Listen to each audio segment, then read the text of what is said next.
আপনি কি জানেন এয়ারপোর্টে ল্যান্ড করার পর রানওয়েতে চলন্ত বিমানকে কিভাবে থামানো হয়? বিমান ল্যান্ড করার পর ৮-১০টা গাড়ির মতোই ব্রেক করে থামে। এমনটা মনে করলেও ঘটনা আসলে ভিন্ন।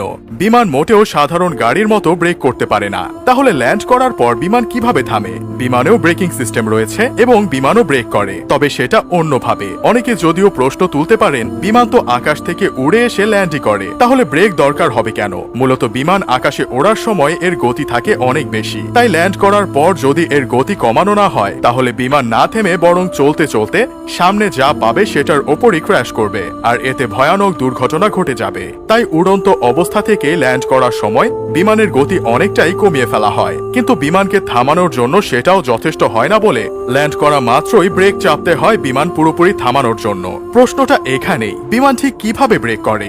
বিমানে মূলত ৩ ধরনের ব্রেক থাকে: উইং স্পয়লার, ডিস্ক ব্রেক এবং রিভার্স থ্রাস্ট।